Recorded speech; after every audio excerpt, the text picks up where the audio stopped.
Hi, my name is Wendy Grimshaw, and I'm the Executive Director of the Ottawa Birth and Wellness Centre.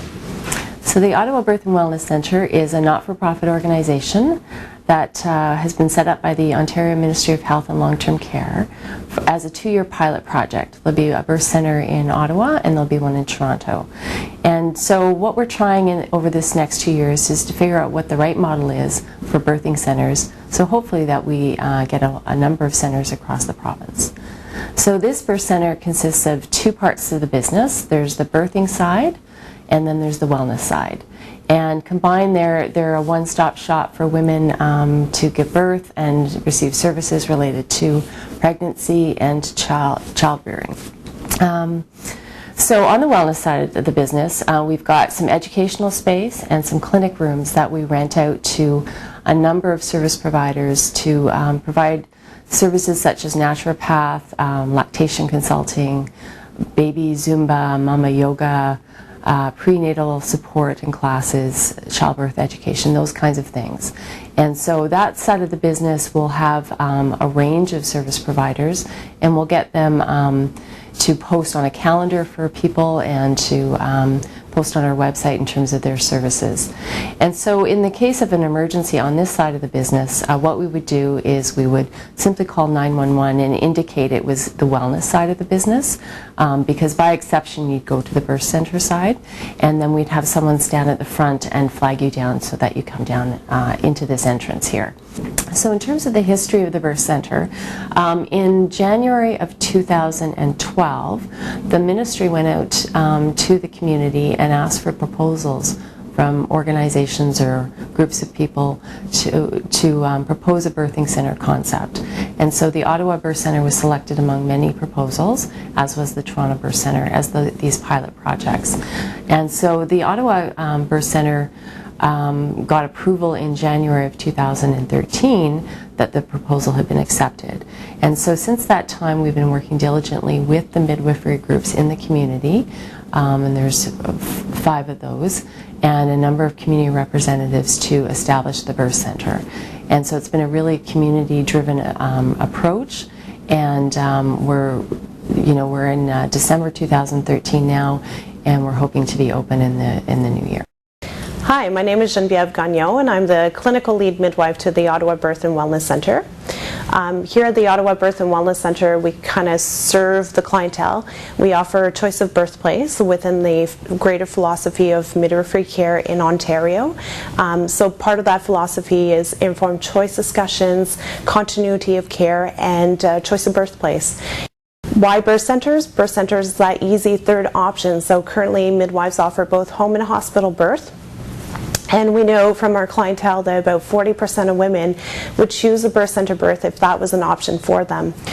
So midwives in Ontario are experts in healthy, normal, low risk, all words that define healthy, no complications births.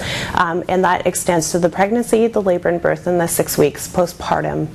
So as part of that scope, when everything is normal, we care for the women. Home, birth center, hospital, and we might not come across an obstetrician or a nurse or any kind of healthcare provider unless there are variations of normals or complications, in which case we would get that specialist or person involved at that time. So our College of Midwives stipulates the kind of indications in which we must entertain a discussion, a consultation, or transfer of care. As simply said, when it's normal, no one's involved. When there are complications, we get those parties involved in the care. For the birth center, most women who come here, like I said, are low risk and healthy. There is a set criteria for those clients, so must be at term, so no preterm births, must be 1 baby, so no twins, must be head down, no breaches, reasonable expectation to have a healthy, normal birth, so no high blood pressure, no diabetes requiring insulin. Let me think of other scenarios, no preeclampsia. It kind of goes with the picture, right? Healthy, you come in, we are expecting a totally normal birth. So for those women, who they are, they're midwifery clients, which means that the Ottawa Birth and Wellness Centre is only serving the women who are registered with the midwife. So they've sought out their midwives through individual midwifery practice groups. And in the city, we have anywhere between 4 and 7 if you think about the outskirts of Ottawa. So within that, women must call the midwifery practice groups in order to have a midwife, in order to be registered to come and birth here. And so clients who are not registered with a midwife do not have access to the birth center. So once they're in the door, it's pretty much the same kind of setting, same kind of care as for home birth. So ensuring that the woman still meets the criteria upon admission to the birth center. So women coming here must be in active labor before they arrive, which means that a prior assessment would have been done either at the woman's house, the clinic for instance, and then the midwife is then making the decision, yes, they are in active labor, and they can be admitted at the birth center. So our transfer and transport protocol pretty much says if there's an indication based on the College of Midwives requirements to move and therefore require a higher level care, we will initiate that consultation and transfer over to the hospital. Now that could be an emergency scenario, it could be non-emergency scenario, and we know that the majority of the transfers are non-urgent scenarios. So we're talking about maternal requests, so either the woman is no longer comfortable being in the setting that she is, or she's requesting pain relief, so narcotics or epidurals, or it's for non-progression of labor, so we're talking about augmentation of labor. Oftentimes, in itself, that is not an emergency. Further to, you can look into forceps vacuum cesarean sections. Other scenarios, such as I would say abnormal or atypical fetal heart rate pattern, would require an emergent kind of scenario. So we would call paramedics, we would initiate that transfer, and depending on the urgency of the scenario, we have different hospitals where we can go. Like I said, there are about 6 different practices before in the city of Ottawa. 2 of the practices have privileges at Civic Campus, which also in some ways have hospital privileges at the general campus, and 2 of the practices have privileges at the Montfort Hospital. If there is time and the situation is not urgent, we will go to that receiving hospital or privileging hospital. If it's an emergency scenario, we will go to the closest hospital, and from this location, the Ottawa General Hospital is the closest, and so is CHEO. Any emergency scenario with the baby would require us to go to CHEO. So the Ottawa Birth and Wellness Centre is a pilot project of the Ministry of Health and Long-Term Care. Part of that pilot is establishing protocols, testing them out in the first few years, and part of that testing of protocols is our transfer protocol. So we have run our protocol with the Ottawa Hospital General Campus, with the Children's Hospital of Eastern Ontario, also with the Montfort Hospital. They've all agreed to this communal kind of protocol that clearly lays out where we would go in an urgent and non-urgent transfer. For non-urgent, it is clear if the woman is mobile, she can get in her car, we will travel by car and get to the hospital that we need to get to. Specific cases like pain relief or non-urgent scenarios, there is time, we're going to take the time to get in a car. There are some scenarios, however, the time is of the essence and we can't take that mode of vehicle and mode of transportation, so we will call 911 to initiate that transfer and get us to that point of destination in a more rapid time frame. When it comes to babies, we do have this pilot agreement with the Children's Hospital of Eastern Ontario to receive all our transfers, urgent transfers, within the first year.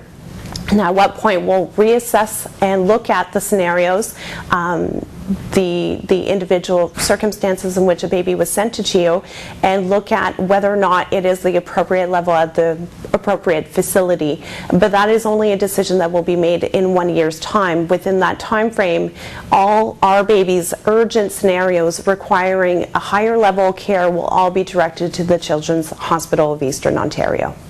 In an emergency scenario, there can be at times either the mom or the baby requiring transports, or in other scenarios you can have both needing transportation. In which case, again, the premise is that you will go to the nearest hospital. So moms will be directed to the Ottawa General Hospital and the baby to CHEO.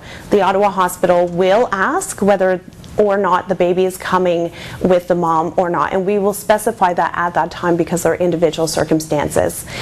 For the most part, when we have a baby transport, often we'll get the dad to follow the midwife and the baby on with the paramedics to the hospital, so Children's Hospital of Eastern Ontario. And oftentimes what we'll do with the mom is we'll stay here. A midwife, therefore a primary care provider, will remain with the mother and finish the care. So there are things like suturing and ensuring that the mother stabilizes herself, blood pressure and vitals within the first hour. And once all of that is completed, then the mom can go and greet her baby. So for clients that are not registered clients of the Ottawa Birth and Wellness Centre who do show up, we know that this is a new facility and people are hearing there's a new birth center and there's fabulous tubs and fireplaces and big queen beds, and so they're eager to come here. However, we know and we have policies that if you're not a registered client of the birth center, you cannot come here. For that purpose, we will have a kind of dialed down phone at the front entrance, so saying if you're not a client, we cannot accept you into care, therefore we're going to request that they call paramedics or that they redirect themselves to a nearest hospital, so to that admitting hospital wherever they've registered and pre-registered with. If it's an emergency scenario, again, the woman's in her car laboring, we will assist as much as possible, but within that assistance is calling paramedics to come and help out. So when a call is placed with paramedics, we will greet you. We will have someone greeting you at the back door. There will be a nice ambulance bay. A big sign says paramedics. You will arrive at that door and someone will open the door for you. There will also be a bell at the door if no one is there to greet you, in which case someone will meet you at the door, bring you to the specific room that we have the emergency going on in. At that time, the most important thing to do is to talk about the reasons why you were called. So someone should be briefing you on that from your side, but it's good to go over it once you are on scene, talking about why we called paramedics, what scenario we're coming across, and how can we work collaboratively together to get through the emergency scenario. So when we talked about scopes of practice, there's an overlap in scopes of practice between midwives and paramedics, and at times we're taking the lead and at other times you guys are taking the lead. It's important to clarify those roles, and in any emergency scenario, the most important person is the patient or the client, and we need to ensure that her safety, his safety at all times. And so part of that we can talk about most commonly postpartum after birth. 5% of our births can end up in what we call postpartum hemorrhage. Part of that scope of midwives is initiating the IVs. We may have one, we may have two going. Usually we will have one with oxytocin running before moving on to our second or third line of medications. So within that scope, dealing with the postpartum hemorrhage, we also got to think about emptying the bladder and lacerations. There are many causes of bleeding. So those are all things that midwives can be doing. At the same time, if the condition of the mother is decompensating quickly, vital signs will be important, but this is where the scope of paramedics is further advanced than the midwives, and so we need to work together. Establishing airway and circulation is most important, and that's part of the scope of the paramedics can be doing on top of what midwives are doing within that emergency. In conclusion, patients at the Ottawa Birth and Wellness Centre are full-term with an expected normal, uncomplicated delivery. If they call for paramedics to attend, it will be in all likelihood for an urgent transport to hospital. A code for return for the mom will go to the Ottawa Hospital General Campus, as it is the closest hospital to the centre. And if a baby requires transport, the baby will go to CHEO. Non-urgent transports of a mom will go to their admitting hospital. The bypass criteria you see here will determine the destination hospital for patients less than 36 weeks gestation.